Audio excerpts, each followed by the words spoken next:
CBS Radio Mystery Theater presents...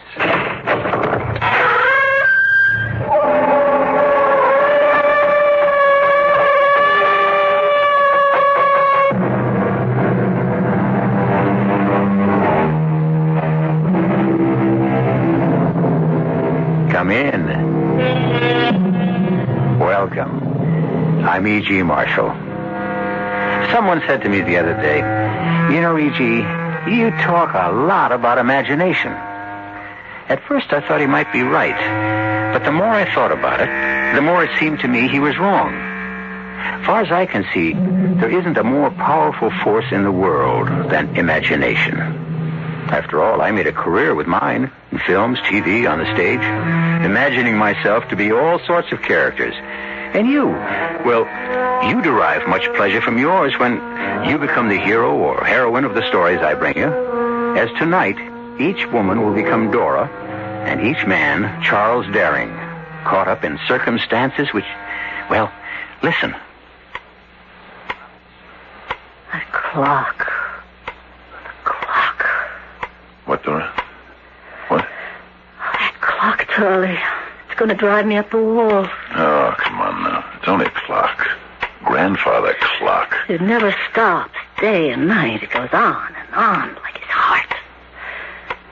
He said, your Uncle Jonas said that its beat was like his own heart. Steady, solid, never stopping. Charlie, we've got to get out of here.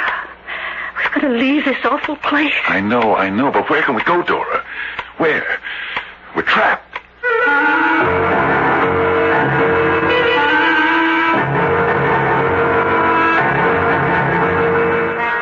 Our mystery drama, The Telltale Heart, was especially adapted from the Edgar Allan Poe classic for the Mystery Theater by George Lothar and stars Fred Gwynne.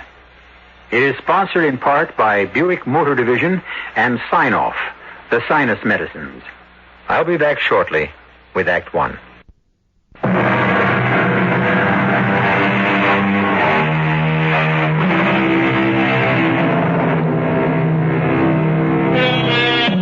As you know, I've always had an intense interest in diaries, the day-to-day journals of those who, for one reason or another, recorded the events of their daily lives.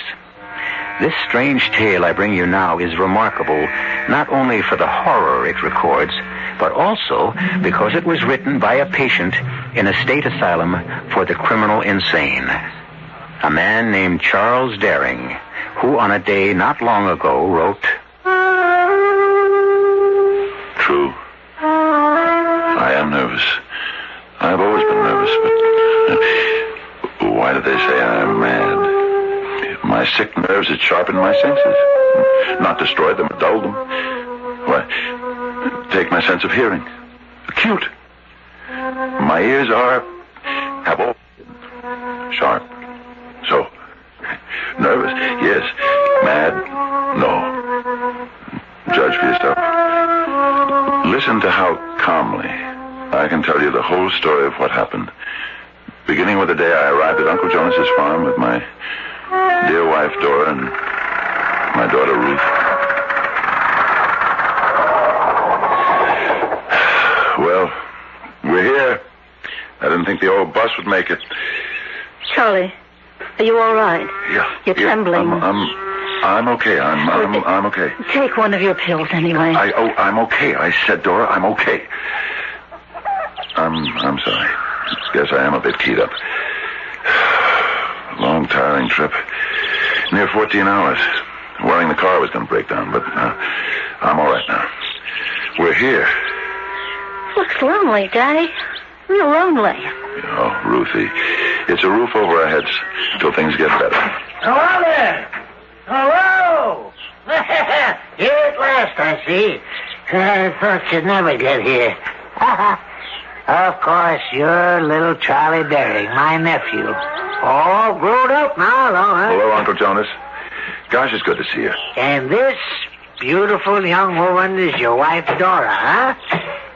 And this charming little girl, your daughter, Ruth. That's right. Well, come on in. our place might run down, I'm afraid, but, well, you know, I'm not as young as I used to be, and being way out here in what's practically wilderness, it's hard to get help. Well, you'll have me now, Uncle Jonas. Yeah.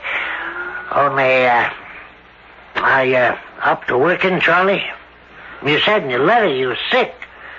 Reason you lost your job in the city and couldn't find another. Oh, well, now, about that... Oh, don't be embarrassed, boy. Out with it. Just tell me the truth of it. No. Better still. You tell me, Dora. Charlie isn't really sick. I mean, physically. He's as strong as any other man, and he's healthy, too. Only, it's his nerves, that's all. That's all? Well, that's a lot, ain't it? Well, no, not really. It's just that now and then he gets these terrible headaches that kind of knock him out, and he starts trembling and sweating, and it's kind of a cold sweat. Well, now, this sounds real bad. No, it isn't, Uncle Jonas. Honest. These attacks, they don't happen all the time. Not much, only now and then. And I've got these pills the doctor gave me, and, well, listen, you'll see. I'm going to earn our keep here, Uncle Jonas. Make you glad you took us in when we needed a roof over our heads. I'm a hard worker, Uncle Jonas. A real hard worker. Well, sure you are, Charlie. And I'm sure Dora is, too. Oh, yeah. And Ruth. She looks like a good, strong girl for her age. And how old are you, Ruthie? 9, sir. 9 years old. My gracious, would you believe I'm 60 years older than you? Know what I've got it in mind for you to do? No, sir. Something you like. Feeding the chickens. Now, won't that be fun? Oh, yes, sir. Of course it will. And milking the cows. Well, I guess you'll have to learn how to do that, but old Uncle Jonas will show you. Oh, then there's the horses. Jake and Jenny use them for plowing, you know.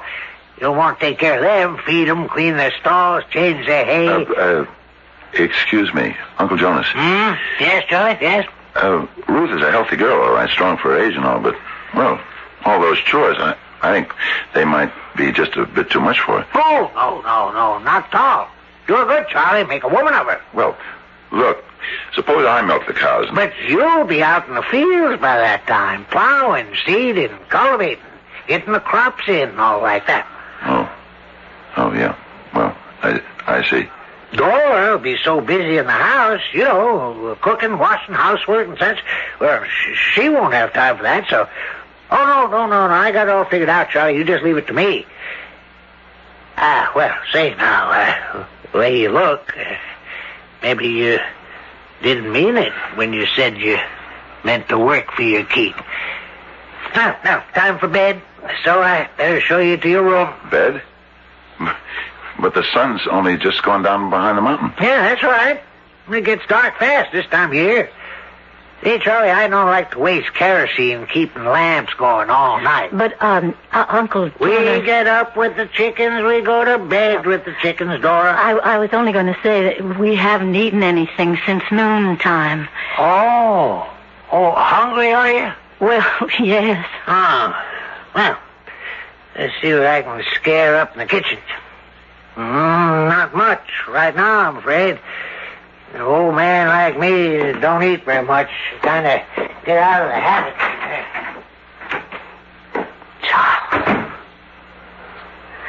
Charles, what have we got ourselves into? Sounds like he means to work us hard. To death, more like it. Charlie, I don't like your uncle. He scares me. Dora was right. As always, Uncle Jonas did mean to work us to death, or at least until we dropped, and always laughing jovially, joking that city life had weakened us, and farm work would soon make us strong. Well, as day went into week, we grew more and more exhausted from overwork and hungrier from lack of enough food. One morning in the kitchen... Charlie, you're back from the fields early. Early? It's nearly 12, and I've been plowing and seeding since before dawn. I'm pushed. Got a cup of coffee.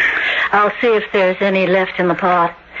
He only lets me make one pot for the day, you know. I know. Where's Ruth? She was lying down. She came in from cleaning the horse stall, said she felt faint. She went to lie down, but... But what? He sent her out again. Said there was nothing wrong with her. Said she was faking. I've got to do something about all this. It can't go on. What can you do? We're broke. We're penniless. Miles from nowhere with a broken-down car. We're trapped. If I could only fix that carburetor. But I need a new part, a butterfly valve. Oh, forget it. We haven't got a chance. Maybe we have. The game warden. Game warden? Here. That's what's left of the coffee. A fellow named Harrington. Something like that. He came by the other day. All the way from Pomfret.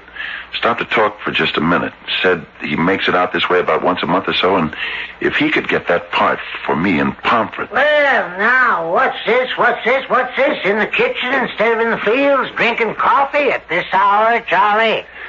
Oh, I'm sorry, Uncle Jonas, but I just had to have something to keep me going. Sorry? Oh, nothing to be sorry about, Charlie. If you're tired out, you're tired out. Nerves, huh? No. Nerves, okay. Can't be. Got to be your nerves. Can't be the work. You're not doing that much. Jonas, this past week I plowed nearly 20 acres and seeded more than 5. My Lord, Charlie, in my prime, I used to do that in 3 days.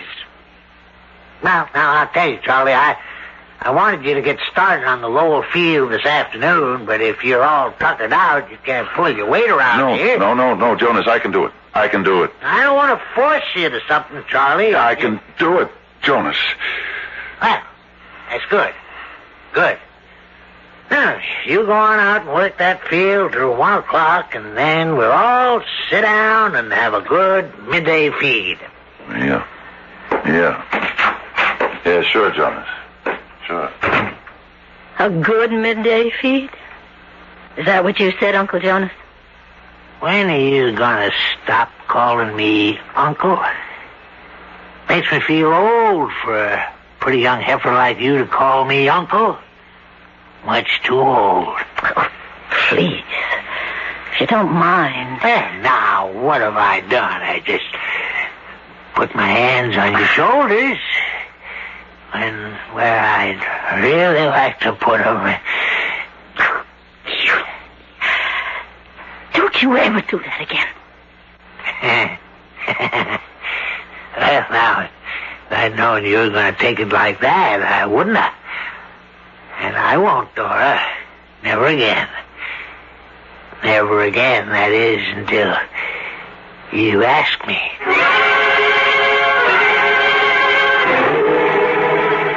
You're upset. You're all upset. Tell me what happened after I left. Tell me. Charlie, please. I've got to get supper on the table. What there is of it. Something happened between you and Jonas. What was it? Charlie, it was nothing. What was it? He tried to get fresh. What do you mean, get fresh? Charlie. I want to know. It isn't anything much. He just put his hands on my shoulder. And? Well, he sort of let his hands slip. Charlie, that was all. Believe me, that was all. I told him never to do anything like that again, and he won't.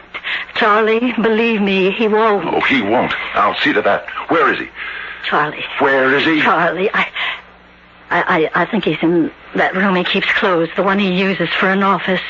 Where are you going? To have a talk with Uncle Jonas. Charlie, wait. He's ordered us never to set foot in that room. I want a word with you, Jonas. Having another attack of nerves, Charlie? Must be. Can't imagine you busting in here otherwise. You know why I'm here, and it isn't my nerves. Well, then what is it? What is it, Charlie? That clock. Charlie. That clock, the way it ticks. Oh, yeah. Everybody notices that. Everybody's ever been in this room, that is. It's more like a heartbeat, they say, huh? Strong, solid, full of life. Like my heartbeat. But that isn't what you come to talk about.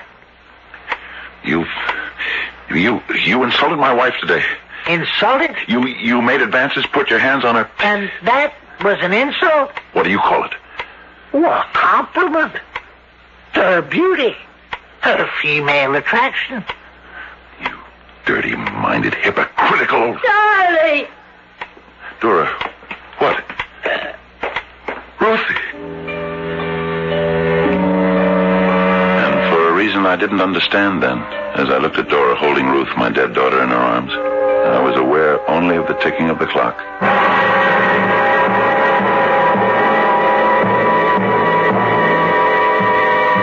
Trapped. Yes. Surely that's the word for Charles and Dora Daring, who accepted the help of Uncle Jonas, his offer to come and live on his isolated farm, only to find that his farm is a prison. Charles' diary continues, and we'll read it together, you and I, when I return shortly with Act 2.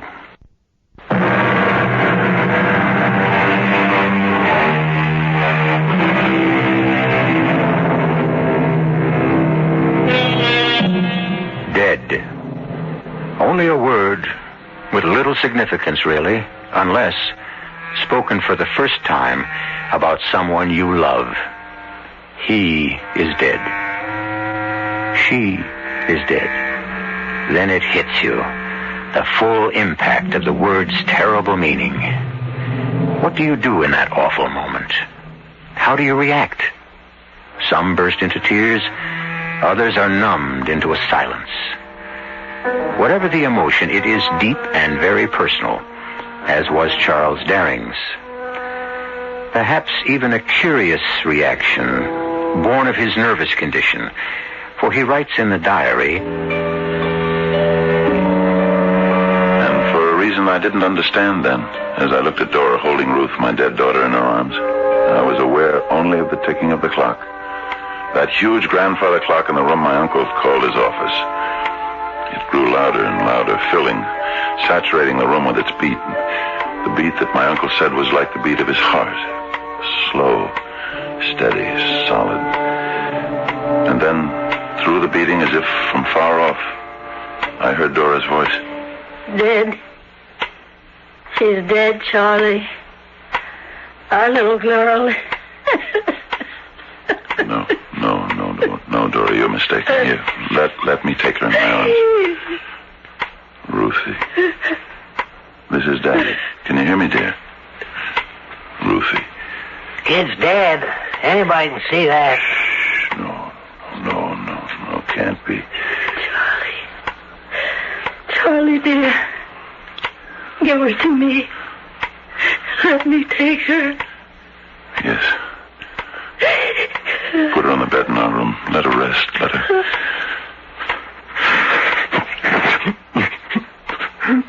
Let her rest. Now, come on now, Charlie. You can't go to pieces. Gotta act like a man. Got to face up. Leave him alone. Huh? What's that? You've killed his daughter. Isn't that enough for one day? Leave him alone.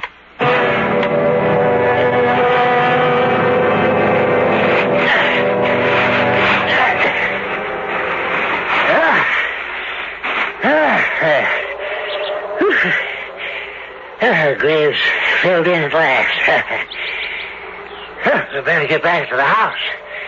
This wind cuts to the bone. Oh, the cow's due for milking, too. I guess you or Dora have to do that from now on. So, I might as well get started. Not before I say a few words. Over Ruthie. What? Oh, go ahead. Then you can get to the milking. The Lord is my shepherd. I shall not want. He maketh me to lie down in green pastures. He leadeth me beside the still waters. He restoreth restoreth my soul. He leadeth me in the paths of righteousness.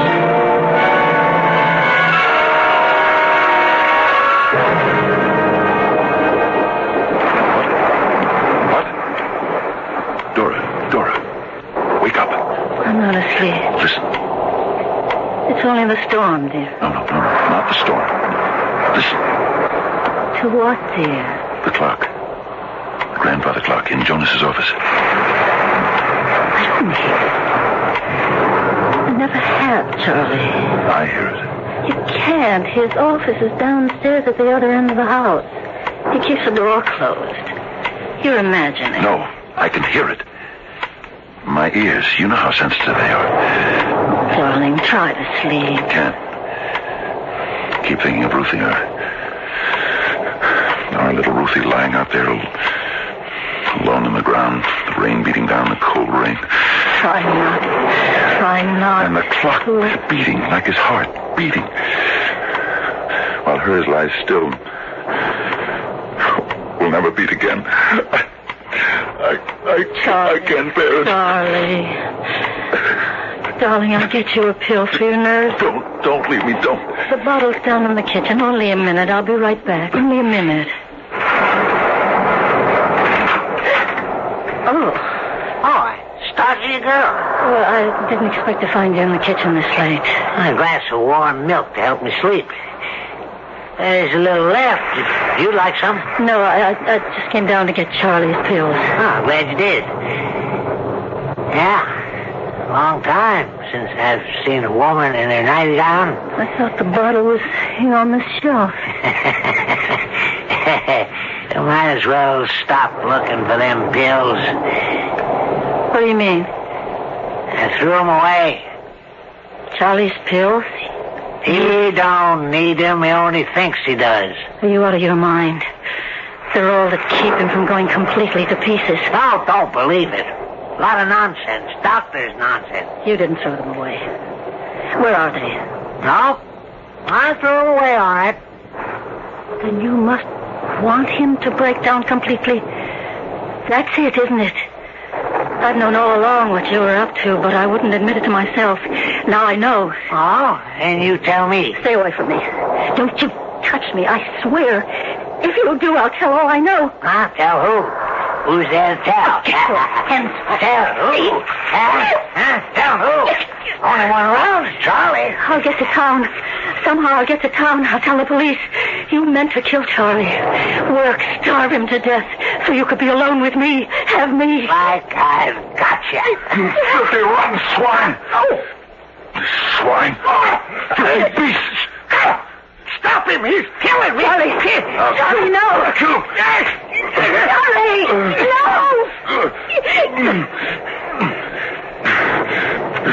If you ever put your dirty hands on my wife again, I'll kill you.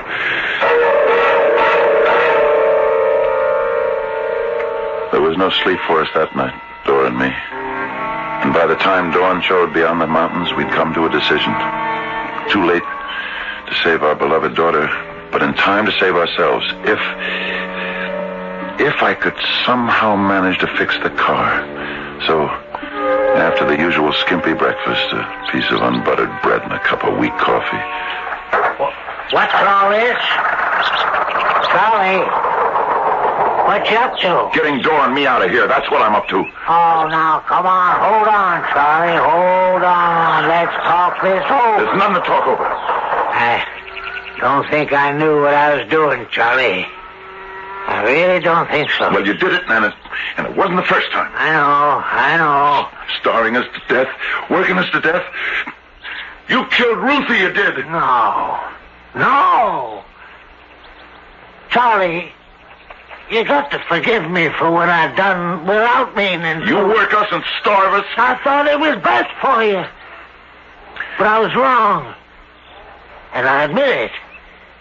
And I ask you to forgive me. Well, Don't, Charlie. Don't do it. Oh, now, Dora. Don't you see what he's up to? If we leave, and we're leaving, he loses whatever work he can get out of you before you drop in your tracks. And he loses me. Now, girl, daughter. Don't you daughter me. Any woman could see through the likes of you. You'll kill him. That's why you threw away the pills he needs. And then you'll have me all to yourself. All alone. Out here in this forsaken wilderness. To do whatever you want with. Charlie, get that car running. If it's at all possible, get that car running.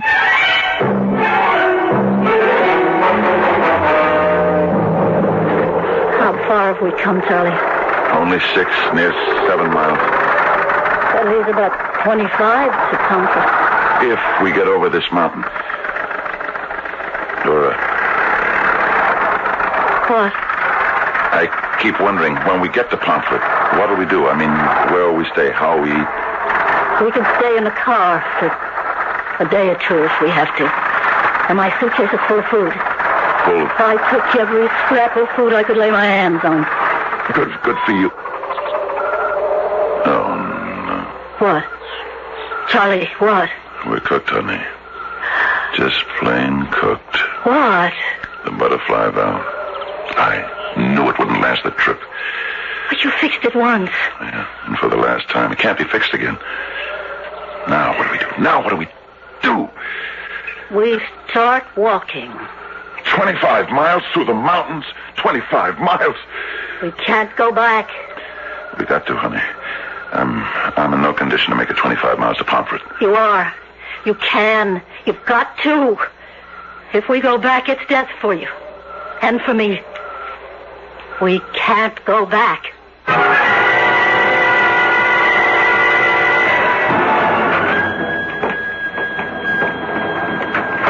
Who's there? Who's there? We come back. I figured you would. In fact, I knew you would. How did you know? How could you be so sure? What else could you do once you run out of gas? It wasn't that. I filled the tank from those cans in the barn. And I emptied it, Charlie. You? Left just enough for you to get maybe 10 miles. I noticed you had a busted gas gauge, so you'd never know. You are the most... Now. I did it for your own good. You lying... What would you have done when you got to Pomfret? Charlie, why do you always stare at that clock? The ticking, it hurts my ears, my hearing, awful sensitive. Painful.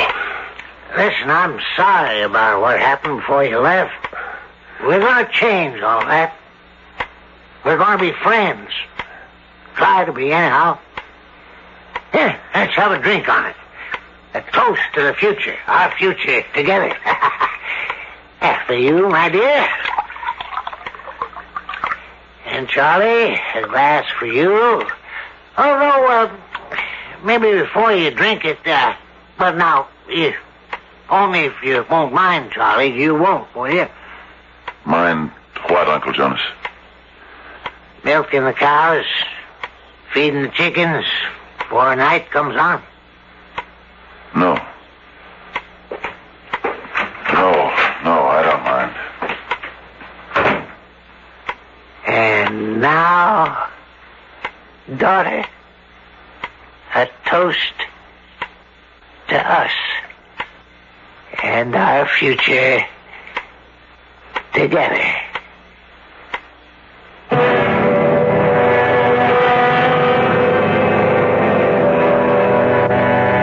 An evil old man, a ruthless old man, and unhappily, a victorious old man.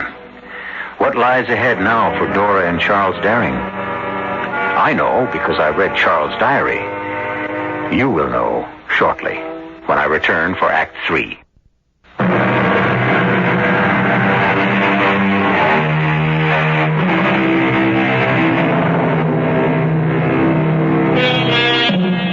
One wonders at times on the nature of evil. What is it in all of us that on one occasion or another will make us do wrong when we know it to be wrong? St. Paul said, "The good I would do, I do not. and the evil I would not, I do. Our author, Edgar Allan Poe, said simply, "We are perverse." However it may be, there can be no question that Uncle Jonas is evil. I know he means to kill me. Through overwork and little food, and then do with Dora what he desires. But what can I do? We're trapped here on this isolated farm in the wilderness, cut off from any possible help, prisoners in the hands of this evil old man who... A car. Coming down the road, a car. A car. The game warden. I forgot the game warden. Hi there. Hi. Wait up. Wait up. Sure. Well, hello. Daring, isn't it? Yeah. We met once, months ago. Remember? I was plowing the fields and you came by and... Sure, I remember. Listen, I need help. Will you help me? Well, if I can. We tried to get away from here, my wife and I, but our car broke down. Oh, is that your car, half blocking the road 6 miles or so back? Yeah. Carburetor went sour. I tried to fix it, but it didn't hold up. Well, there's not much I can do. I'm no mechanic. No, but you could pick up a carburetor for me in Pomfret, couldn't you? The next time you come out this way... Yeah, sure. I could do that, but... Well, you'll have a long wait. I don't come out this way more than once every other month, thereabouts. Oh, that's okay. I can wait, but will you do it? Sure, glad to. Charlie? Yeah? He wants to see you. Your uncle. All right. Coming. That your wife? Yeah. Oh, no wonder you want to get away from here. If I had a wife as pretty as yours, I wouldn't want her around that dirty old man here.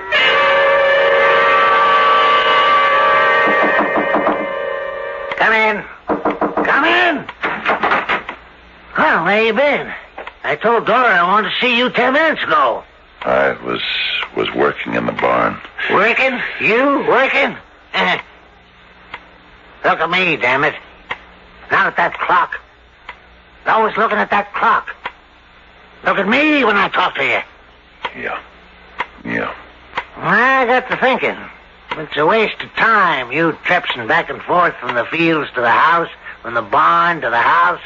So, from here on, I've decided you'll live in the barn. What? You can't do this. Dora and me can't live in the... I didn't say Dora. I said you. Me in the barn. And Dora here? That's right. Dora alone in this house with you? Never. Now, you listen to me. Never. You think I don't know what you're up to? Dora's told me everything. How you've been after her, forcing yourself on her. And if you think if you're alone in the house with her alone at night, you can get what you're after, never. Oh, yes. You fool. Don't you think I planned this from the beginning? From the day I got your sniveling letter begging me to take you in. And the day I laid eyes on her for the first time, I knew then that it was a good plan, and I'd go through with it. You... A simple plan, too. So simple it couldn't go wrong. Starve you, weaken you, work you into your grave. The way you worked Ruthie into hers... No, the child didn't matter one way or the other. It was you. It didn't matter. What? My little girl, my Ruthie, didn't matter. Here now. Wait a minute, child. You choked on me.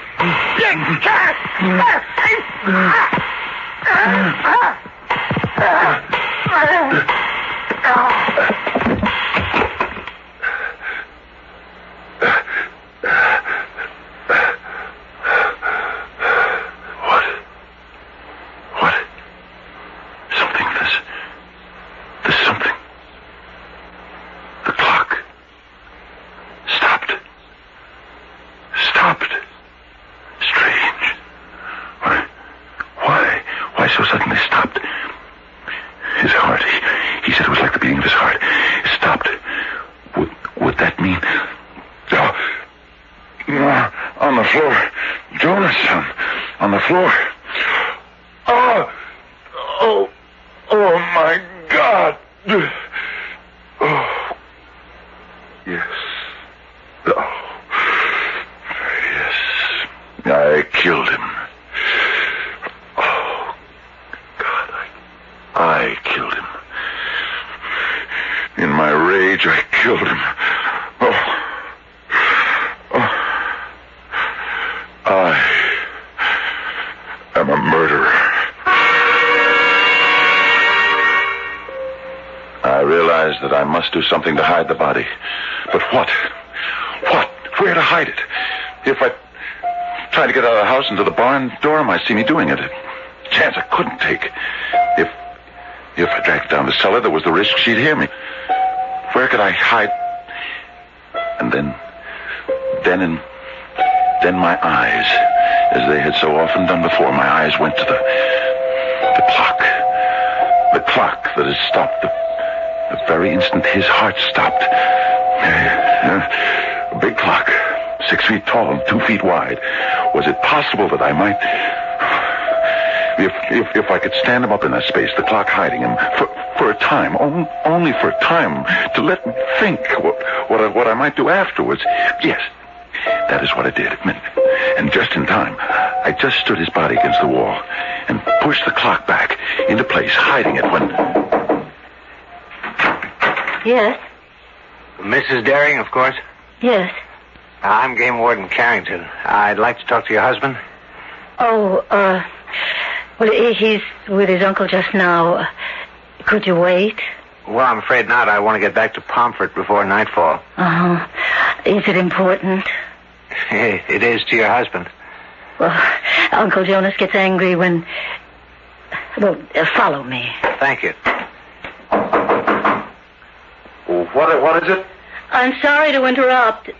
The game warden's here. He says he's got to see Charles. Got to see him right away. Oh, hello, Warden.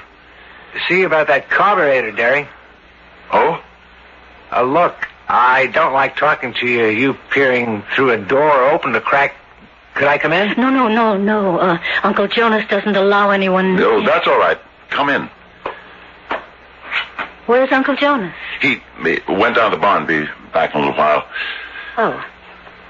Well, I'll leave you and the warden together. Sit down, Warden. Oh, no. This'll just take a minute, and I'm in a hurry. I got to thinking about that carburetor. Carburetor. Yes, carburetor. There's a good mechanic in Pomfret, Hutchinson.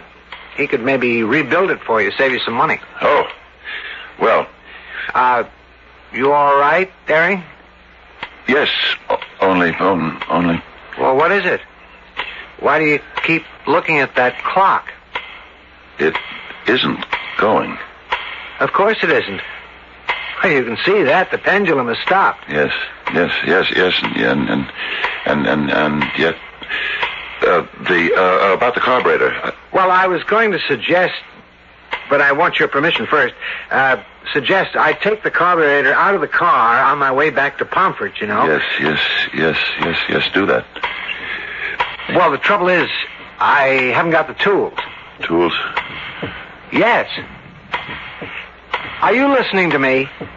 Yes, I'm listening. I've got a couple of screwdrivers, but no wrench and no pliers, so I wondered if you might have what I need. Yes, Well, if you could let me have them, I'll stop by the car, get the carburetor out, and take it to Hutchinson and Pomfret. You'll have plenty of time to work on it, because I won't be coming back this way for another... Daring, what is it? You think you're clever, don't you, Warden? Well, that's a funny thing to say. Nothing clever about taking a carburetor out of the car. I don't mean that. You know I don't mean that. Well, what do you mean? The sound. You hear it as well as I do. You hear it. What are you talking about? The heartbeat. His heartbeat. It has to be that. The clock has stopped. Look. The clock has stopped, but the beat, the beat. You hear it. I don't hear anything. Liar. How could you not hear it? You didn't come about the carburetor. You know I was going to do it. You saw it on my face when we talked out there today. You must have seen it. In my face. Even though I didn't know it. Well, no what? Daring, have you gone mad? Saw what in your face? You were going to do what? Kill him. Kill him! Kill him! Hey! What are you doing? Why are you pulling the clock away from that? Hey, look out! It's falling! See? Oh, good Lord. Good Lord.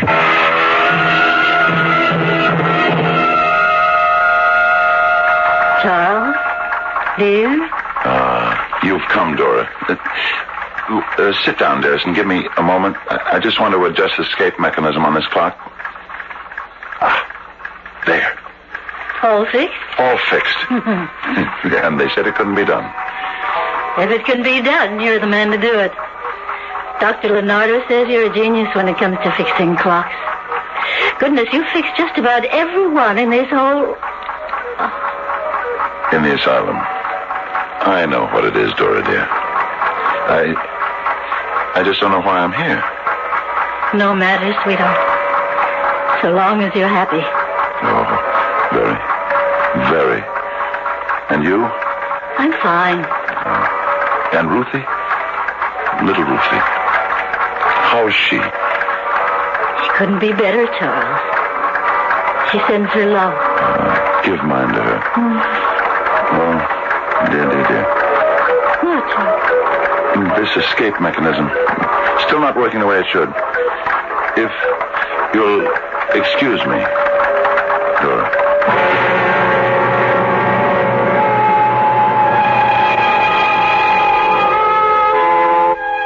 In a little room in a large institution, a very gentle, a very sweet old man tinkers happily with clocks and watches.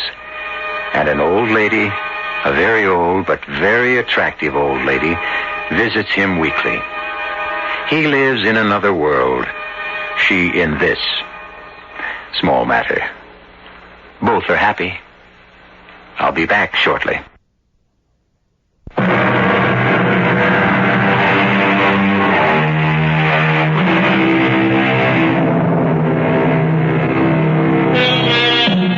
Well, to come full circle, you, sir, became Charles Daring. And you, ma'am, or would you prefer Ms., became Dora. And as I pointed out earlier, you couldn't have done it without that miracle imagination. Think, how completely did you become Charles, Dora? Did you become them? Or did you only listen? With your ears, listen. If that is so, try again. Ears are not enough. Try using your soul. Our cast included Fred Gwynne, Ann Shepard, and Robert Dryden. The entire production was under the direction of Hyman Brown. And now, a preview of our next tale. I can't seem to get up from the chair. What's happened to me? I've drugged you, that's what's happened. Drugged me? To make killing you, murdering you, easier. Murder? You stupid, ugly little fool. You really believed me when I said I found you not unattractive. That I'd be delighted to escort you to the carnival. What? Arno, what are you saying? I'm saying that I'm going to do the same with you that I did with Margarita. Wall you up in the catacombs below. You killed her? Then walled her up? Oh, no. No, she was alive when I did it. At least she was when I put the last stone in place. But she didn't last long after that, I'm sure. It couldn't have been more than an hour or so before she suffocated to death. Radio Mystery Theater was sponsored in part by Anheuser-Busch Incorporated, brewers of Budweiser. This is E.G. Marshall inviting you to return to our Mystery Theater for another adventure in the macabre. You've been listening to the OTR Gold Network. Find more classic radio at otrgold.com.